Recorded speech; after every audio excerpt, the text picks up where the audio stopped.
Okay, so much like I said at the end of the last episode, we are going to fix up that little problem of the gap that we had between the bottom of the mouthpiece, the triangular section, and the front of the mouthpiece. What we need to do first, before we can really get around to doing that though, is just finalize some of the positionings for everything that we have at the front here, and then we'll be able to start to merge all of these separate objects together, and then we'll actually start to be able to build up the rest of the mouthpiece back into the visor brim. Much like the other episodes, there's not a whole lot for me to explain at the beginning here, so I'll chime back in once we start to merge all the vertices together and bring all these separate objects that we have at the moment making up the mouthpiece into a singular object.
What we want to do here is just slide this vertice down so it's more in line with that sharply marked edge.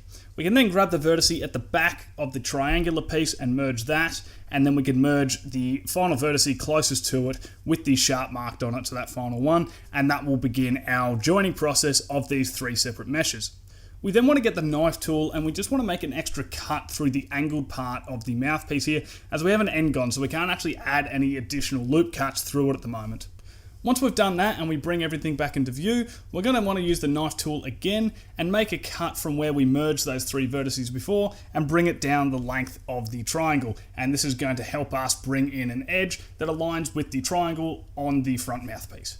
Once we've got that done, we want to merge any vertices that didn't quite properly line up, such as the one I have at the bottom here, and then we want to add in two more loop cuts across the front part of the mouthpiece and merge those vertices as well and start to connect everything up. Just a note, we are merging the vertices to the cut that we just made along the length of the front section of the mouthpiece. If we merge them to, say, the parts of the triangle or the part that has the sharps marked on it, it's going to be too far back. The reason we have this angular piece at the moment is because it's sort of working as an anchor point for where all of our vertices are going to end up.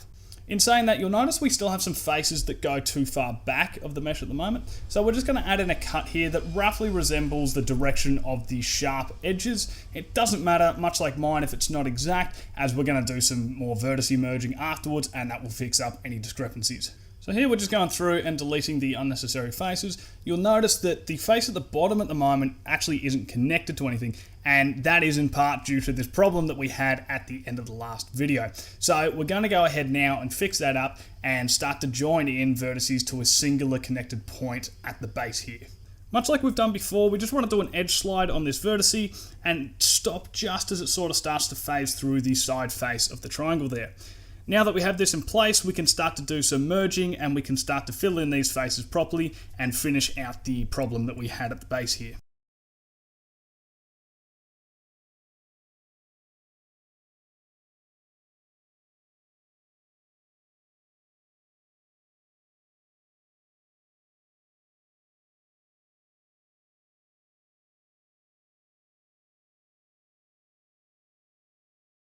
Just ignore the fact that I fill in a triangle right there. There's actually another vertice behind it, which apparently I just didn't see at the time, where I could have just filled a proper quad.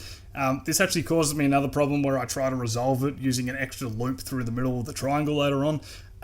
Just don't make that same mistake as me, because it's completely unnecessary. So there's actually another vertice behind that which will fill a proper quad, which I do realise in a bit. But yeah, I'll just save you guys the hassle of going through the same problem as I did.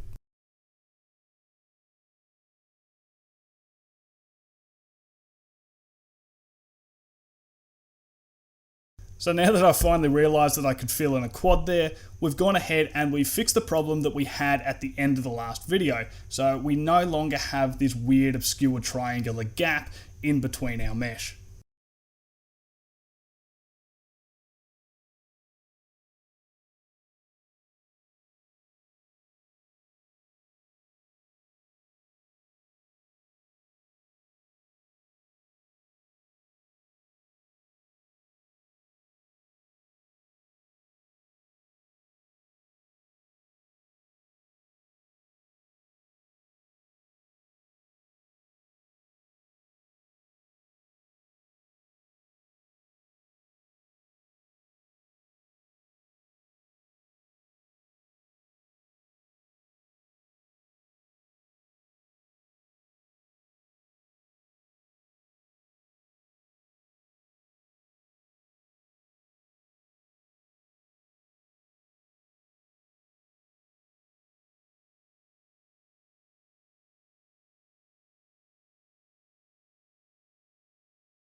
We have a bit of a shading error in the corner of this trapezium cutout at the moment. So what we're going to do, using the knife tool, is create a supporting edge loop around it. Now I know this is going to create an n-gon and a triangle for us, but it's okay, you'll see how easily we can fix this up.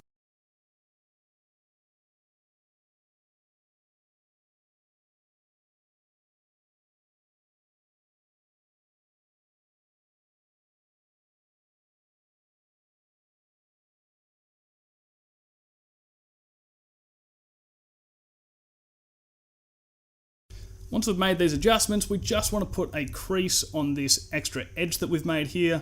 And what that's going to do is just properly pull all the mesh out. And you'll notice now we have nice clean shading around those edges. We don't have nice clean shading down the bottom here because we have an n-gon right at the edge, but we can quite easily fix that up.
So we just want to go ahead and duplicate and separate that vertex at the pole there.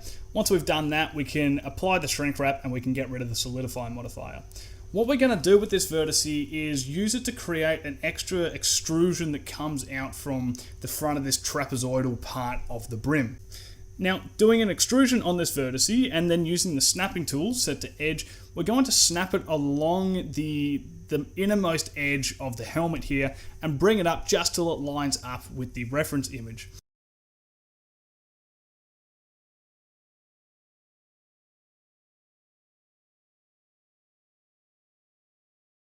Similar to what we just did with that vertex, we want to go ahead and make a cut on the brim, just straight down, and extract the edge that we've created there. Now, I make a mistake here. I apply the shrink wrap on this edge that we've just extracted, but I also apply the solidify modifier, which is just completely unnecessary. So now I have two edges, and I only need the one that's actually connecting to the vertex that we extruded before. Once we have both of these extracted, we want to join that to the vertex that we extruded before. In my case, I'm going to have to delete an extra edge because I accidentally applied the solidify modifier. Just don't do that and it will save you a bit of hassle. Once we have those connected, we can fill in a face between those 3 points. Yes, it's going to make a triangle, but once we add in more geometry to make the actual overall shape, we can quite easily fix the fact that there's a triangle there and make it a fully quad-based mesh again. Here, we're just going to continue to extrude out vertices and just match it up with the shapes in our reference material here. Now, I just want to make note of one thing. If you're following along and roughly positioning things in the same fashion that I have, it's actually wrong at the moment, and particularly just in the positioning of this mouthpiece and where the visor brim detail that we're doing right now is. Don't worry, we go ahead and fix this. The only problem with the way it's all looking at the moment is that it's too shallow into the actual helmet itself. It sort of needs to slope out a lot more, but if you've got similar positioning to myself right now, it's all good. I do show you how we can remedy this.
What I'm doing with the adjustment here is I'm trying to have one of the edges sit flush in between the point where the helmet meets the brim. So the edge should sort of just flow nicely right into a point. No, these meshes aren't going to be connected, but if we can line up all the edges nicely, it will produce a much nicer looking effect with all of our edges in the end.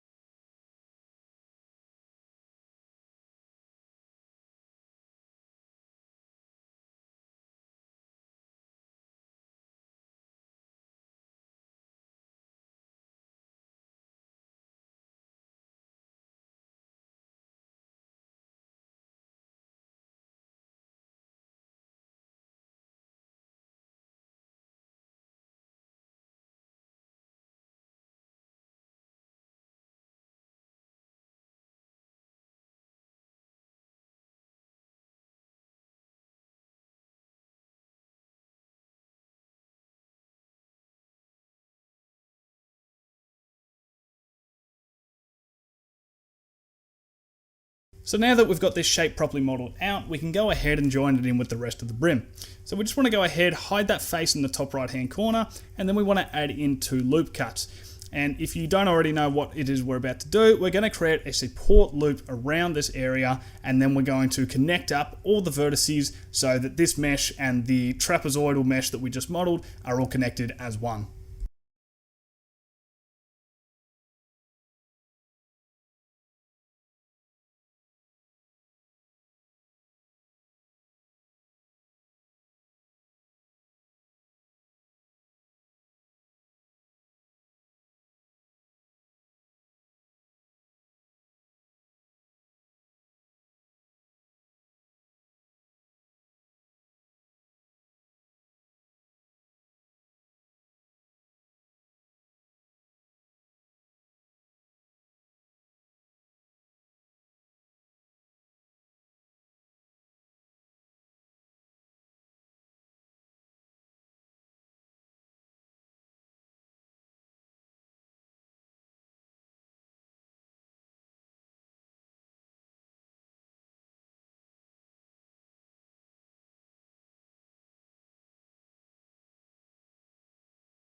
Using the knife tool here, we just want to make sure we get red boxes over the vertices we're cutting over the top. The reason we're doing this is because we're just trying to extend the length of that cut that already exists there further down so we can merge that vertice on. So just make sure you're getting red boxes, because that means that the cut you're making is overlapping with pre-existing vertices.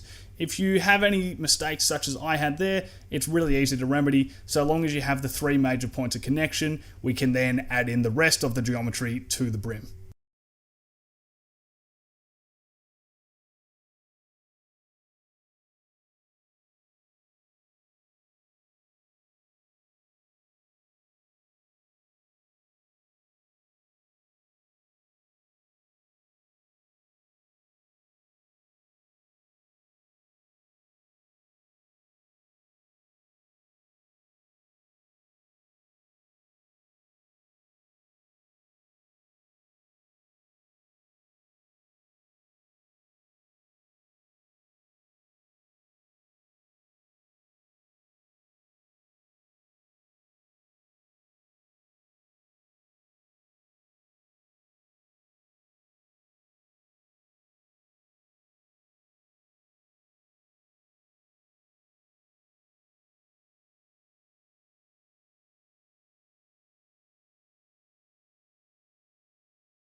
You'll just notice on my model here, the bottom isn't completely flat, so all we're going to do is select the vertex on the edge there, drag it across, it will merge at the center with the mirror modifier, and then we can just add in 2 extra vertices and merge the other ones down, and that will just give us a nice and perfectly flat base at the bottom of this.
As I said earlier on in the video, the mouthpiece isn't actually properly positioned at the moment, so we're going to go ahead and fix that now. And I can notice this purely because where we've done that detailing, it looks really stubby at the front where we've added that detail to the visor brim. So we're just going to bring everything forward, and you'll notice that once we do, it makes the proportions of everything look a lot more natural, and it actually does line up with the reference image as it should have from the beginning.